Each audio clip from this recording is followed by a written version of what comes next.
Assalamualaikum warahmatullahi wabarakatuh. Salam sehat selalu dan tetap semangat. Kali ini kita bertemu lagi di perkuliahan asinkronus di mata kuliah audit internal, yaitu di pertemuan ke-9 dengan materi proses audit internal. Proses audit internal adalah kegiatan yang dilakukan oleh suatu organisasi untuk menilai dan memastikan bahwa proses, prosedur, dan kegiatan operasional berjalan sesuai dengan standar, kebijakan, dan regulasi yang telah ditetapkan oleh suatu organisasi. Pada pertemuan kali ini, kita akan mencoba mengulas sedikit mengenai macam-macam siklus audit, jenis audit internal, proses audit internal, kontrol dan evaluasi kinerja, tindak lanjut atau follow up, dan yang terakhir adalah audit sampling. Kita masuk ke materi yang pertama adalah macam-macam siklus audit. Siklus audit adalah proses yang membantu dalam mengaudit proses, unit bisnis, atau bisnis secara keseluruhan dengan efisien. Siklus ini berfokus pada prosedur atau tahapan yang harus diikuti oleh seorang auditor. Berikut adalah jenis-jenis atau macam-macam siklus audit. Yang pertama adalah siklus pendapatan. Siklus pendapatan ini berisi aktivitas-aktivitas perusahaan yang berkaitan dengan pertukaran barang dan jasa antara perusahaan dengan para pelanggannya, dan juga merupakan proses pengumpulan kas yang dilakukan oleh perusahaan. Kelas transaksi dalam siklus ini yaitu penjualan kredit dan pembelian atau juga pertukaran. Yang kedua adalah siklus pengeluaran. Siklus pengeluaran ini berisi aktivitas-aktivitas yang berkaitan dengan berbagai keputusan dan proses untuk memperoleh aktiva tetap, barang dan jasa yang diperlukan dalam proses operasional perusahaan, dan pembayaran yang dilakukan perusahaan atas aktiva tetap, baik berupa barang maupun jasa yang diperoleh. Kelas transaksi dalam siklus ini antara lain adalah pembelian dan pengeluaran kas. Selanjutnya adalah siklus personalia. Siklus personalia ini melibatkan berbagai transaksi yang terkait dengan aktivitas karyawan dan pembayarannya. Kelas transaksi dalam siklus ini adalah transaksi penggajian. Berikutnya adalah siklus produksi. Siklus produksi ini berkaitan dengan konversi bahan baku menjadi barang jadi. Transaksi dalam siklus ini meliputi perencanaan dan pengendalian produksi dan besarnya tingkatan persediaan. Transaksi dalam siklus ini disebut sebagai transaksi-transaksi manufaktur. Berikutnya adalah siklus investasi dan pendanaan. Berkaitan dengan aktivitas kepemilikan surat berharga yang dikeluarkan oleh perusahaan lain. Siklus pendanaan berkaitan dengan aktivitas penghimpunan dana yang berasal dari pihak lain, baik sebagai setoran modal maupun utang jangka panjang, pembayaran kembali utang jangka panjang, dan juga pembayaran bunga serta dividen. Dan yang terakhir adalah siklus kas, merupakan akumulasi dari siklus-siklus yang tadi kita bahas. Seluruh transaksi dalam kelima siklus di atas memiliki kaitan yang khas, baik secara langsung maupun tidak langsung. Oke, selanjutnya adalah jenis audit internal. Menurut Arens, jenis-jenis audit internal itu terdiri dari audit operasional, audit kepatuhan atau ketaatan, dan yang terakhir adalah audit laporan keuangan. Audit operasional atau operasional audit merupakan pemeriksaan atas setiap bagian dari prosedur dan metode operasi organisasi untuk mengevaluasi efisiensi dan efektivitasnya. Sedangkan audit kepatuhan atau ketaatan atau compliance audit merupakan pemeriksaan untuk menentukan apakah prosedur, aturan, atau ketentuan tertentu yang ditetapkan oleh otoritas yang lebih tinggi telah diikuti oleh pihak yang diaudit. Dan yang terakhir adalah audit laporan keuangan atau financial statement audit, merupakan pemeriksaan atas laporan keuangan yang dilakukan untuk menentukan apakah laporan keuangan ini telah diverifikasi informasinya dan dinyatakan sesuai dengan kriteria-kriteria tertentu. Oke, selanjutnya kita masuk ke proses audit internal. Di dalam proses audit internal ada beberapa tahapan. Yang pertama adalah perencanaan, persiapan, pelaksanaan, pelaporan, dan monitoring atau tindak lanjut.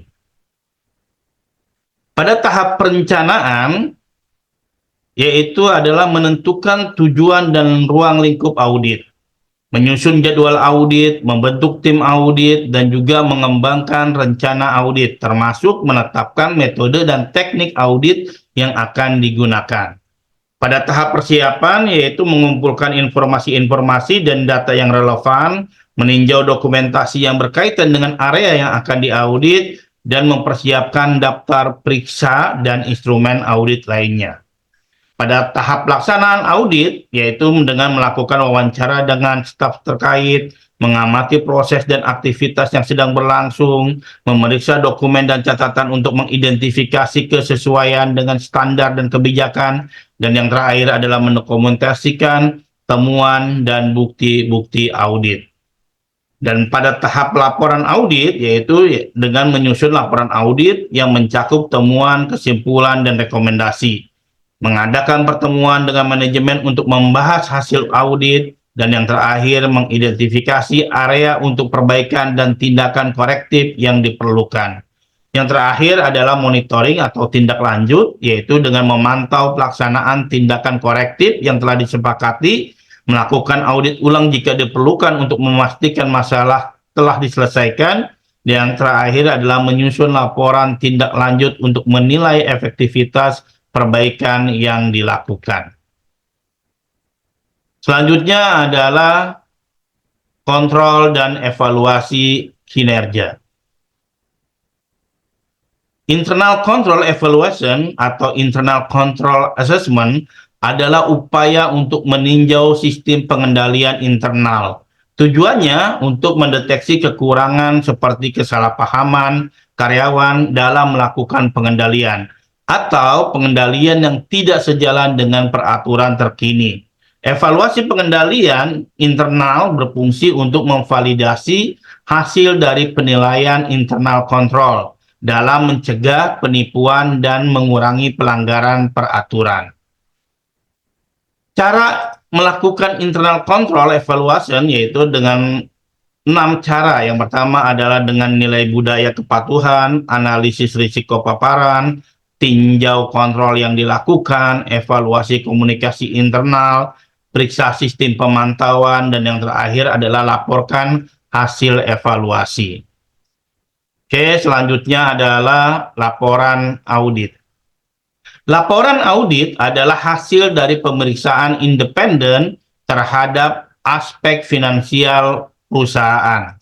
Tujuan dari laporan audit internal yaitu evaluasi aktivitas internal, misalnya efisiensi, operasional bisnis, serta keamanan data, monitor ketaatan terhadap peraturan perundang-undangan yang berlaku seperti pajak, mitigasi risiko dalam keberlangsungan bisnis seperti perkembangan industri, kemajuan teknologi, hingga risiko kesalahan dari internal perusahaan. Ada 6 komponen laporan audit internal, yaitu yang pertama judul laporan, latar belakang dan tujuan, cakupan, defisiensi, pendapat, dan yang terakhir adalah tindak lanjut.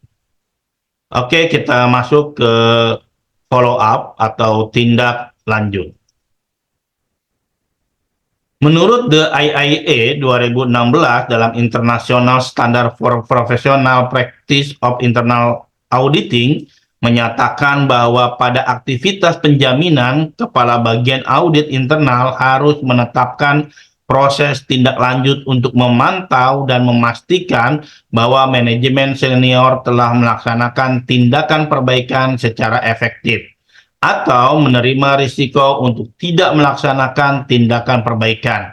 Sementara itu, pada aktivitas konsultasi, kepala bagian audit internal harus memantau disposisi hasil penugasan seperti yang disepakati dengan klien. Tindak lanjut audit adalah langkah-langkah yang harus diambil oleh auditor setelah laporan audit diserahkan kepada auditi, yaitu tindak lanjut audit, tujuan tindak lanjut audit, dan langkah-langkah tindak lanjut audit. Oke, kita masuk ke pembahasan terakhir yaitu audit sampling. Sampling audit adalah penerapan prosedur audit terhadap kurang dari 100% unsur dalam suatu saldo akun atau kelompok transaksi dengan tujuan untuk menilai beberapa karakteristik saldo akun atau kelompok transaksi tersebut. Ada dua pendekatan umum dalam sampling audit, yaitu statistik dan non-statistik. Sedangkan ketidakpastian yang melekat dalam penerapan prosedur-prosedur audit disebut dengan risiko audit. Nah, risiko audit itu sendiri terdiri dari risiko yang meliputi risiko bawaan dan risiko pengendalian, dan juga risiko deteksi. Sedangkan aspek-aspek risiko audit adalah risiko sampling dan risiko non-sampling. Demikian pembahasan singkat mengenai proses audit internal. Sebelum saya tutup, ada beberapa pertanyaan yang kalian harus jawab atau tanggapi di forum, yaitu yang pertama adalah jelaskan apa yang dimaksud dengan audit internal dan tujuan utamanya. Yang kedua adalah sebutkan dan jelaskan langkah-langkah utama dalam proses audit internal. Dan yang terakhir adalah mengapa penting bagi suatu organisasi untuk memiliki fungsi audit internal yang efektif. Oke, itu saja pertanyaan yang kalian harus jawab atau tanggapi di forum. Saya akhiri, saya ucapkan wassalamualaikum warahmatullahi wabarakatuh.